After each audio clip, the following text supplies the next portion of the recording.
पंजाब दे लिखे जा रहे इतिहास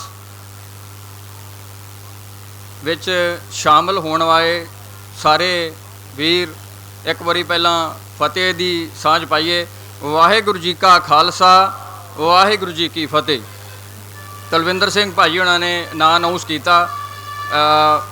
मैं इत्थे अपनी आइडेंटिटी थोड़ी जी दस देवां। मैनूं प्यार नाल तलविंदर मोहनपुरी भी कहा जाता।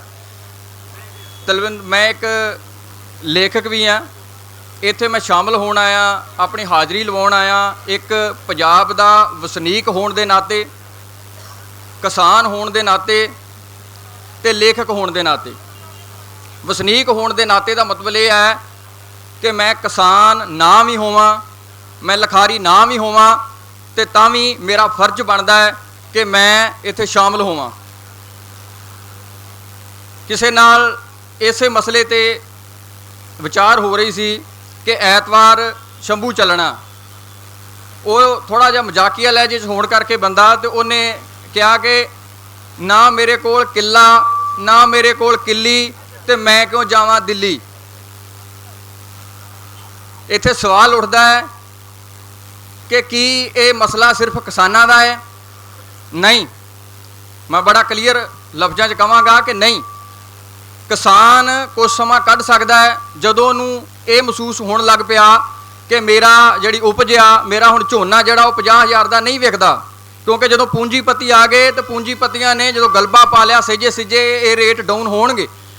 जदों उन्होंने पता लग गया मेरी उपज का मुल सही नहीं मिलता, मेरा झोना 50 का नहीं विक रहा, मेरी जिहड़ी कणक आ वो 35 तो 15-20 की रह गई आ, वो कोशिश करूँगा उन्होंने डाइवर्सीफाई करन दी। वो अपने घरे खाण जोगियां चीज़ां वो सोचूगा कि मैं बाजार चों नहीं लियाउणियां। वो जिथों तक हो सकिया दालां सब्जियां सारा कुछ वो घरे उपजाओ मतलब पैदा करूगा। पर जेड़े कह रहे ने कि ना मेरे कोल किला ना मेरे कोल किली, वो कित्थे जाणगे? वो सीधे दे सीधे पहले दिन तो ही पूंजीपतियां दे हत्थ च जाणगे। ठीक है। ये पिछले ऐतवार एक आगाज़ होया सी मुहिम दा कि पंजाब दा शहरी किसानां दे नाल। मैं उत्थे गया नहीं, वेख्या जरूर लाइव सारा प्रसारण। ते पंजाब दा शहरी जां कोई भी वो बंदा जिहदे कोल जमीन नहीं आ, उहदा ज़्यादा फर्ज बनता है कि वो किसानां नालों वध चढ़ के इस दर्द नूं, इस पीड़ नूं, इस पाए जा रहे गलबे नूं महसूस करे। ठीक है। किसान होने के नाते मैं एज इट आया जिस तरह सारे किसान आ रहे हैं। मैं लेखक होने के नाते आया। मैं कोशिश की है अपनी कलम का फर्ज निभाउण दी। जदों विधान सभा इलैक्शन सीगियां उदों मैं लिखिया सोशल मीडिया ते पाया कि वेखियो वीरो भुल किते बरगाड़ी जायो ना, बरगाड़ी कांड वेखियो वीरो भुल किते बरगाड़ी जायो ना। मैनू नहीं पता कि उस नाल 100 बंदे ते इफैक्ट होया, 1000 ते होया, 10,000 ते होया जां किन्नियां ते होया। मैं अपना फर्ज अदा किया। समय ने अंगड़ाई लई सरकारां बदलियां, फिर नवे लारे लाए गए। पंजाब दे आवाम नूं, नौजवानां नूं, किसानां नूं, बेरोजगारां नूं कि तुहानूं मतलब तुहाडा भविख जिहड़ा वो सुनहरी हो जाऊगा।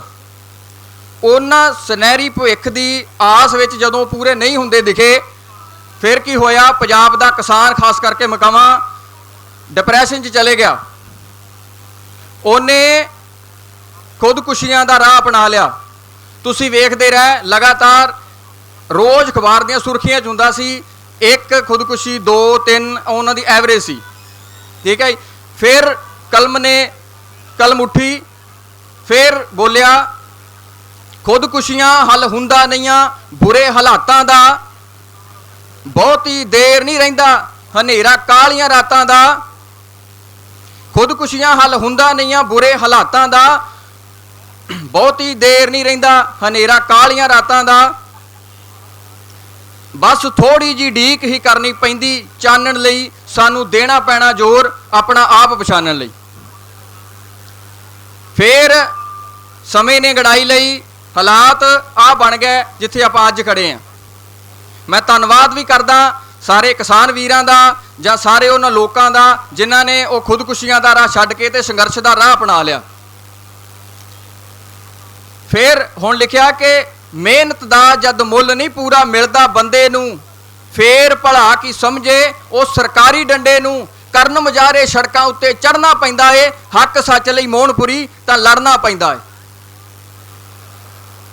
ये मैं हुण पूरियां नहीं सुणावांगा, यूट्यूब ते पईयां ने। अज मैं हुण फिर हाज़री भरना आ एक नवीं कविता दे नाल। इस तो पहला कि मैं अपनी कविता बोलां, 1 मिनट सिर्फ होर लवांगा कि तुहाडा इन्ना लम्मा संघर्ष वेख के, एडे वड्डे इकट्ठ वेख के, जिन्हां ने ਜਿਹੜੇ आके ने आके समझते कि ਜਿਹੜੇ मतलब ਜਿਹੜੇ ਆਪਰੇਟਰ ਜਿਹੜਾ मौके ਦੇ ਸਾਹਮਣੇ ਚਿਹਰਾ ਦਿਖਦਾ ਉਹਨੂੰ ਆਪਰੇਟ ਕਰਨ ਵਾਲੇ ਬੰਦੇ ਜਿਹੜੇ ਹੁੰਦੇ ਨੇ ਉਹਨਾਂ ਨੂੰ ਆਕੇ ਕਿਹਾ ਜਾਂਦਾ। ਉਹਨਾਂ ਆਕਿਆਂ ਵੱਲੋਂ ਪੰਜਾਬ ਦੀ ਲੀਡਰਸ਼ਿਪ ਨੂੰ, ਉਹ ਕਿਸੇ ਵੀ ਪਾਰਟੀ ਨਾਲ ਸੰਬੰਧਿਤ ਹੋਵੇ, ਉਹਨਾਂ ਨੂੰ ਗਾਲਾਂ ਬਹੁਤ ਜ਼ਰੂਰੀ ਪਈਆਂ ਹੋਣਗੀਆਂ, ਉਹਨਾਂ ਦੀ ਕਲਾਸ ਬਹੁਤ ਲੱਗੀ ਹੋਊਗੀ ਕਿ ਤੁਹਾਨੂੰ ਪਿਛਲੇ 15 ਸਾਲਾਂ ਤੋਂ ਖੁੱਲੀ ਛੋਟ ਦੇ ਛੱਡੀ ਹੈ ਕਿ ਪੰਜਾਬ ਦੀ ਜਵਾਨੀ ਨੂੰ ਨਸ਼ੇ ਵਿੱਚ ਗਲਤਾਨ ਕਰ ਦਿਓ, ਬਰਬਾਦ ਕਰ ਦਿਓ, पर तुसीं अपना फर्ज नहीं निभा सके। मैं महसूस करदा कि ये उन्हां दा हालात जिहड़े मतलब उन्हां दा काफ़ी बुरा हशर आकियां दे सामने उन्हां कीता होवेगा। सो बच के रहियो वंडियां तो, नशियां तो, इन्हां सारियां चीज़ां तो आपां बच के रहना है। तो मैं 1 मिनट अपनी हुण कविता वो मैं वेख के पढ़ रहा जी। लटक रहे ने बेवजाही टाहणियां दे नाल पत्ते, लटक रहे ने बेवजाही टाहणियां दे नाल पत्ते, झड़ जाणगे बस ठहर जरा पत चढ़ा नूं आउण दे, गुरबतां दे काले बदल आपे ही छट जाणगे, लैके नवीं सोच जरा झखड़ां नूं आउण दे। ये झखड़ जिहड़े हुण आ रहे ने, सारी नौजवानी, किसान, सारे तरह के लोग, सारे धर्मां के लोग जिहड़े इकट्ठे एक मंच ते दिख रहे ने, ये झक्खड़ ने। हनेरियां च तेरा भला की वट्टिया हजावना, विच विच सवाल पैदा हुंदा, हनेरियां च तेरा भला की वट्टिया हजावना, काला ना पै, फिर आश्वासन काला ना पै, इंतजार कर ठीक समय नूं आउण दे। वो अखां मीट के बैठे, दिल्ली दी सरकार, वो अखां मीट के बैठे, ਕੰਨਾਂ ਵਿੱਚ तेल पा बैठे, वोटां मंगण जरा उन्हां लीडरां नूं आउण दे।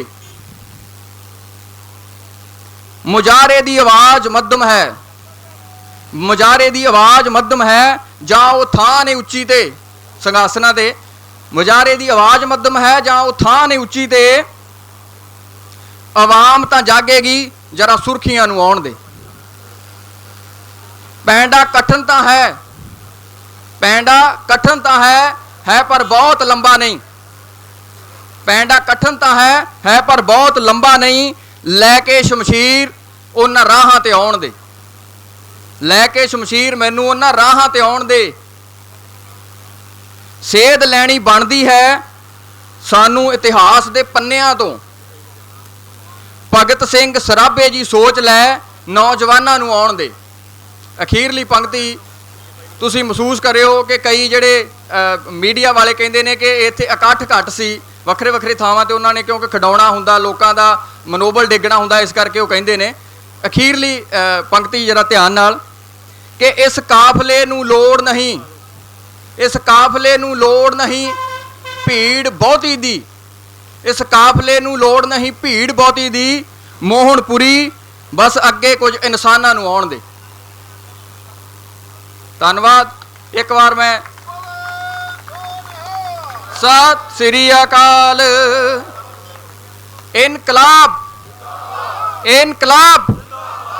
मैं कोई प्रोफैशनल बुलारा नहीं, बोलदियां कोई गलती हो गई होवे ते खेमा दा जाचक है।